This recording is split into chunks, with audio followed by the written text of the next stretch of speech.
Welcome to FP Executive. I'm here today with Ellen Auster from the Schulich School of Business. Thank you for joining us. Thank you, John. Now, you're an expert in organizational change, which I think all of us have seen a lot of change in the past year.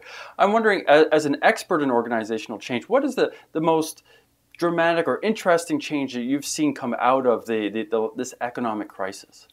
I think what firms are finally facing up to is that change is not something that is terribly predictable, and it's not probably best managed by leading top down over big leaping change, for example, over a 5-year span.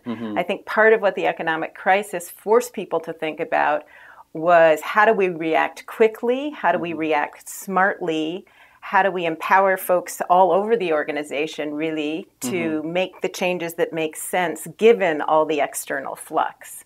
And so I think what we see is a shift away from this big leaping change model to more change leadership happening all over the organization all the time. And I think that's probably the way it was always, but it wasn't recognized as being that. So I think that's part of the big shift. Well, it's interesting you say that because, I mean, one of the things that they often teach, for example, in MBA programs is the Jack Welch model, Neutron Jack, who came in and it seemed to be, maybe I'm wrong, but it seemed to be sort of a top-down process. Are you saying that kind of business model is sort of gone now?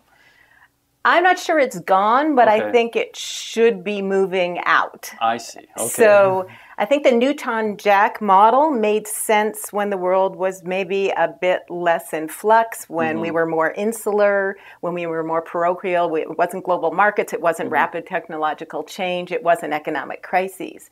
So that model, when the world is more predictable, may make some sense because the leader at the top can tell the people what to do and how to do it. In this kind of context, which my guess is only going to get more dramatically changing rather than less, I think it makes a lot more sense to distribute ownership throughout the organization. The people at the top can't really keep track of everything and can't get the information they need.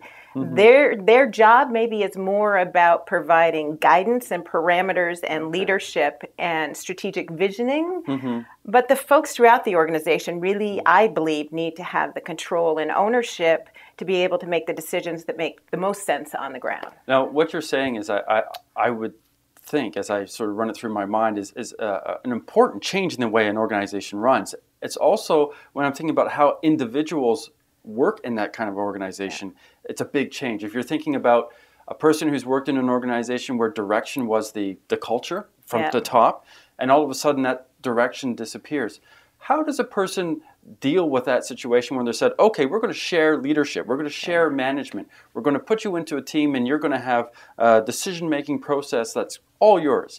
How does someone respond to that?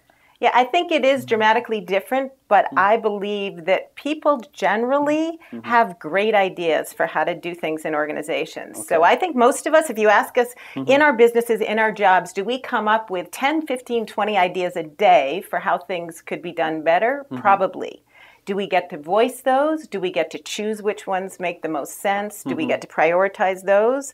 Probably a lot of us in our jobs don't really have those opportunities. And so I think rather than feeling frightened, oh my goodness, how am I going to do this? I think most people step up to the plate and they have great ideas for how to get things done, maybe better ideas than the people at the top. I think people also know how to network with other people to learn what they need to know. And it's interesting because the psychological research says people are much happier when they're learning, when they're in that state of learning. And often in our jobs, I think we feel pretty stagnant. And so one of the great beauties and blessings of shared leadership is I think you get more passion and more innovation. Well, it sounds like it's obviously there's more participation, but it's opening up communication channels, which we've talked about. Well, management schools have talked about for years. There's the classic example of the manager going to the shop floor and asking the person, "How can we make this process better?" And it seems what you're suggesting is the change that has come in the last couple of years has really given leaders the opportunity to sit back and say, look, we can't manage this all on our own. What are our people saying? Yeah. Was that a good summary of where you're at? I think so, but I think also the difference is rather than the manager getting the information then from the employees and saying, okay, now here's what I'm going to do. Right. The difference is for those folks on the shop floor, on the line, it's about maybe them taking charge of their scheduling. It's about them being able to implement the ideas that they see make sense. And managers typically worry, oh, we'll have gaps in the scheduling. What are we going to do? But what we find is when employees are given the opportunity to run what they do best, they actually come up with better ideas than the people at the top. And part of that is the removal. The people at the top can't possibly know everything that's going on and can't possibly know best how to organize things.